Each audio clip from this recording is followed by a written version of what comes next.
Well, you've no doubt seen Robert Price's reports on the people and places of this community, this place where we live. Well, today, Robert offers a variation on that theme. Call it Where I'm From, where this story is of his return to a town that means a lot to him, even if he doesn't remember it in the slightest. Here's 17's Robert Price.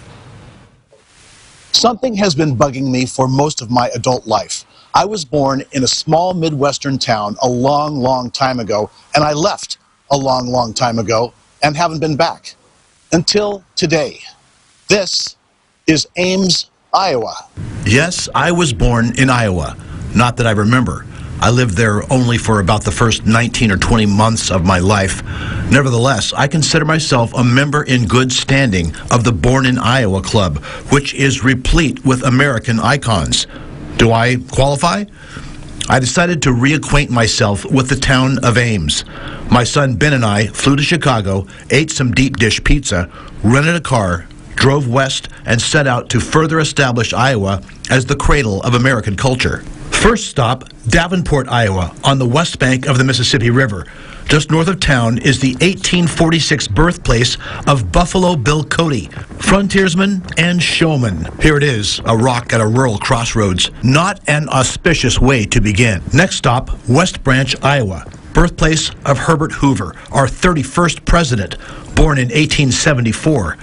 The Hoover's tiny home is still standing, as are many of the buildings on his street. Here we have the presidential outhouse. Next stop, Riverside, Iowa, birthplace of Captain James T. Kirk of the Starship Enterprise.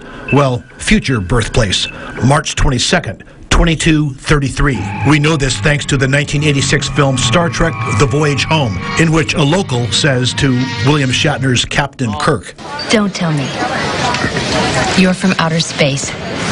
No, I'm from Iowa. I only work in outer space. Oh, well, I was close.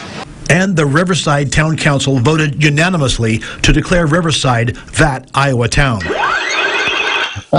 Next stop, Winterset, Iowa, birthplace of Marion Morrison, better known as John Wayne. The future Duke was born in 1907. Admission to the John Wayne Museum, $20 a pop.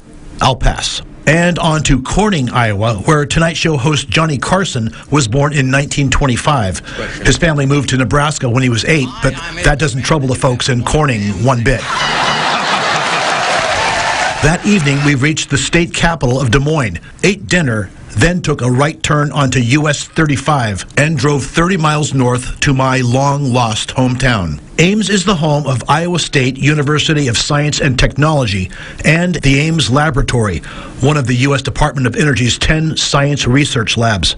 It's a college town with a Division I sports program. Touchdown, Iowa State! And a frat house row. The next morning, a chilly, overcast Sunday, I took a walking tour of the town to find out what the place was all about. It's just really a quaint, charming city of about 65,000 people, but half of them are under the age of 25. And they leave in the summer. Yeah, that's like kind of our golden time in town. Like, the people here are really just, they're so nice, and they're welcoming, and it's friendly, it's safe. You know, it's got that good Midwest vibe.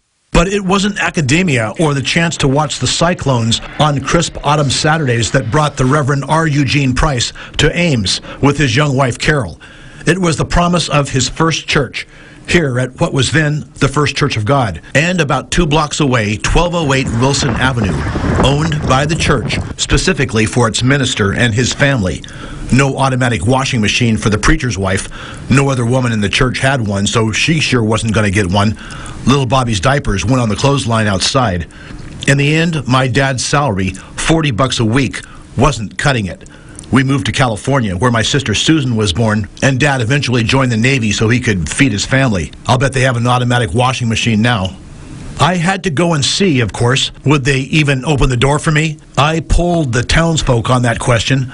A typical response. Oh, I'm sure they'll be nice. But will they let me, a stranger and journalist of all things, into their house? Maybe, maybe not. Yeah, who knows? It was a beautiful older tree-lined street. I found it, 1208. Nobody home.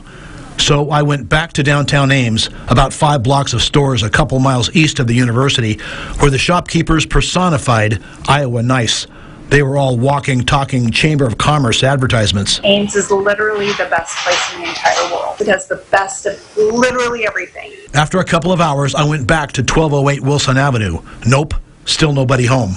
It was an NFL Sunday, so we killed some time at a local Buffalo Wild Wings. The game of the week, college wrestling, Iowa State versus in-state rival Iowa. Hey, this is Iowa. By the time we got out, it was dark. Time for one more shot at 1208 Wilson. This time, I am in luck. This is roofing contractor Scott Nelson, who bought the 102-year-old house 3 years ago. He and wife Nancy are empty nesters, and yes, they actually allowed me in the front door. We're at 1208 Wilson in Ames, Iowa, our home for the past 3 years. And if you want to walk around and take a look a little bit. They were as nice as they could be, just as I expected. There was more to see in Ames, much more, but this would have to do. Monday morning, it was time to get back to Chicago. Iowa has always been an asterisk in my life, a very significant one, and not just because it's one of the security questions the bank people ask me. It's a piece of me, and now we've been formally introduced. Could Ames have played a role in the development of my character? Having seen the town, met some of the people? I like to think so. In downtown Ames, Iowa, Robert Price, 17 News.